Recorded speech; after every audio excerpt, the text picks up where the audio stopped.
ओम गंग गणपते नमः। आप सभी का आपके अपने चैनल हिंदी स्टोरी बुक पर बहुत बहुत स्वागत है। आप सभी पर ईश्वर की कृपा सदा बनी रहे। आज इस वीडियो में हम 16 सोमवार व्रत कथा सुनेंगे। वक्रतुंड महाकाये सूर्यकोटि समप्रभा निर्विघ्नं कुरु मे देव सर्वकार्येषु सर्वदा। ओम नमः शिवाय। एक समय श्री महादेव जी माता पार्वती के साथ भ्रमण करते हुए मृत्युलोक में अमरावती नगरी में आए। वहां के राजा ने शिव मंदिर बनवाया था, जो कि अत्यंत भव्य एवं रमणीक तथा मन को शांति पहुंचाने वाला था। भ्रमण करते समय भगवान शिव और माता पार्वती भी वहां ठहर गए। पार्वती जी ने कहा, हे नाथ, आओ आज इस स्थान पर चौसर पासे खेलें। खेल प्रारंभ हुआ। भगवान शिव जी कहने लगे, मैं जीतूंगा। इस प्रकार उनकी आपस में वार्तालाप होने लगी। उस समय पुजारी जी पूजा करने आए। माता पार्वती ने पूछा, पुजारी जी बताइए जीत किसकी होगी? पुजारी बोला, इस खेल में महादेव जी के समान कोई दूसरा पारंगत नहीं हो सकता, इसलिए महादेव जी ही यह बाजी जीतेंगे। परंतु हुआ उल्टा। जीत माता पार्वती की हुई। अतः माता पार्वती जी ने पुजारी को कोढ़ी होने का श्राप दे दिया कि तूने मिथ्या भाषण किया है। अब तो पुजारी कोढ़ी हो गया।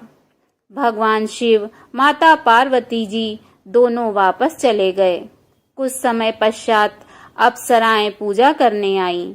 अप्सराओं ने पुजारी के उसके कोढ़ी होने का कारण पूछा। पुजारी ने सब बातें बता दी। अप्सराएं कहने लगी, पुजारी जी आप 16 सोमवार का व्रत करें तो भगवान शिव जी प्रसन्न होकर आपका संकट दूर करेंगे। पुजारी जी ने अप्सराओं से व्रत की विधि पूछी। अप्सराओं ने व्रत करने और व्रत के उद्यापन करने की संपूर्ण विधि बता दी। पुजारी ने विधि पूर्वक श्रद्धा भाव से व्रत प्रारंभ किया और अंत में व्रत का उद्यापन भी किया। व्रत के प्रभाव से पुजारी जी रोग मुक्त हो गए। कुछ दिनों बाद भगवान शंकर और माता पार्वती जी पुनः उस मंदिर में आए तो पुजारी को रोग मुक्त देखकर माता पार्वती जी ने पूछा, मेरे दिए हुए श्राप से मुक्ति पाने का तुमने कौन सा उपाय किया? पुजारी जी ने कहा, हे माता, अप्सराओं द्वारा बताए गए 16 सोमवार के व्रत करने से मेरा यह कष्ट दूर हुआ है। माता पार्वती ने भी 16 सोमवार का व्रत किया, जिससे उनसे रूठे हुए कार्तिकेय जी भी अपनी माता से प्रसन्न होकर आज्ञाकारी हुए। कार्तिकेय जी ने पूछा, हे माता, क्या कारण है कि मेरा मन सदा आपके चरणों में लगा रहता है? माता पार्वती जी ने कार्तिकेय को 16 सोमवार के व्रत का महात्म्य तथा विधि बताई। तब कार्तिकेय जी ने भी इस व्रत को किया तो उनका बिछड़ा हुआ मित्र मिल गया। अब मित्र ने भी इस व्रत को अपने विवाह होने की इच्छा से किया। फलतः वह विदेश गया। वहां के राजा की कन्या का स्वयंवर था।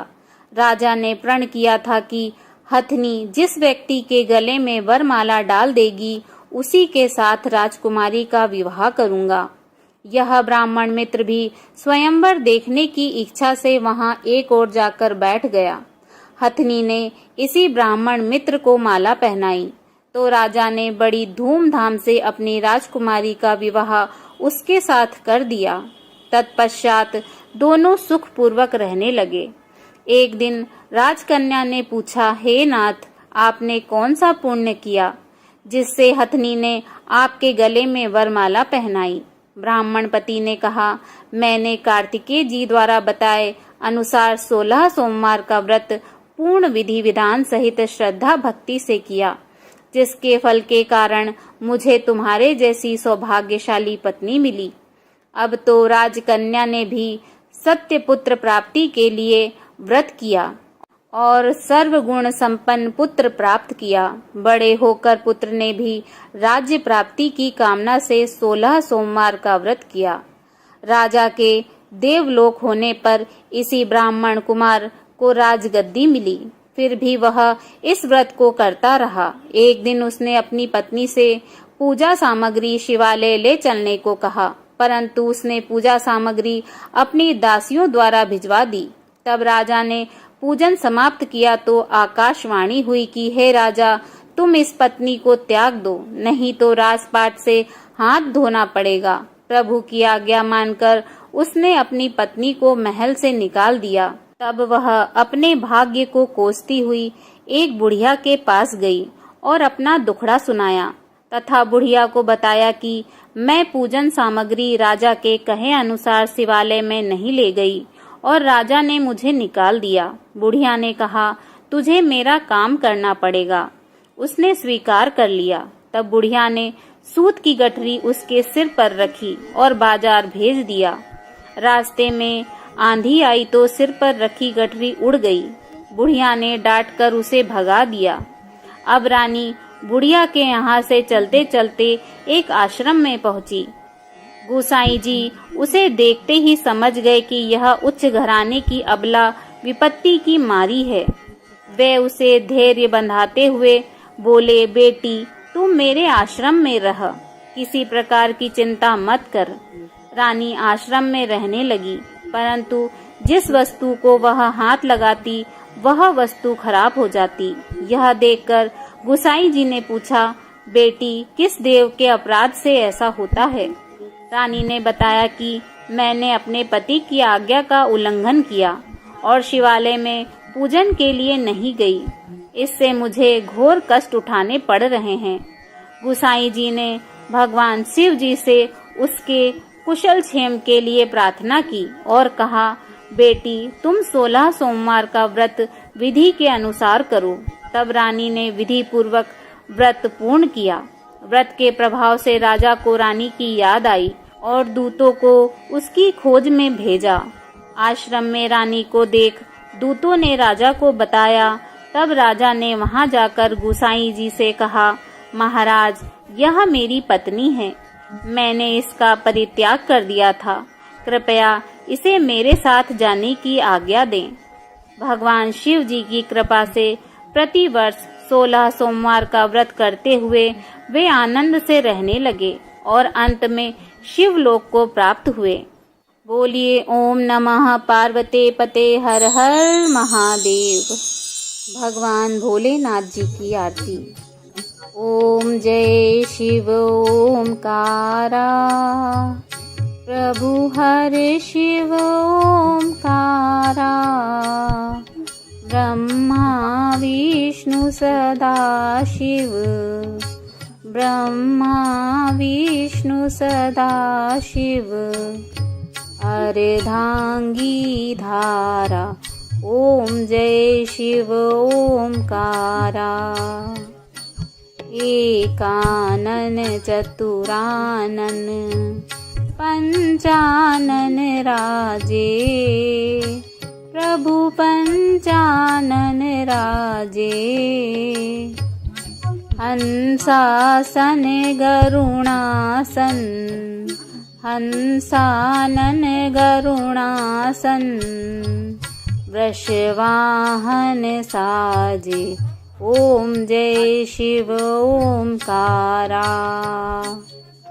दो भुज चार चतुर्भुज, 10 भुज अति सोहे, प्रभु 10 भुज अति सोहे, त्रिगुण रूप निरखता, त्रिगुण रूप निरखता, त्रिभुवन जन मोहे, ओम जय शिव ओमकारा, अक्षमाला बनमाला, मुंडमाला धारी, प्रभु मुंडमाला धारी, चंदन मृग मद सोहे, चंदन मृग मद सोहे भोले शशिधारी। ओम जय शिव ओमकारा। श्वेतांबर पीतांबर बागांबर अंगे स्वामी बागांबर अंगे। सनकादिक गरुणादिक सनकादिक गरुणादिक भूतादिक संगी। ओम जय शिव ओमकारा। कर के मध्य कमंडलु चक्र त्रिशूल धरता स्वामी चक्र त्रिशूल धरता। जग करता जग भरता जग करता जग भरता जग पालन करता। ओम जय शिव ओमकारा। ब्रह्मा विष्णु सदा शिव जानत अविवेका स्वामी जानत अविवेका। प्रणवाक्षर के मध्य प्रणवाक्षर के मध्य ये तीनों एका। ओम जय शिव ओमकारा। त्रिगुण शिव जी की आरती जो कोई नर गाए प्रभु जो कोई नर गाए।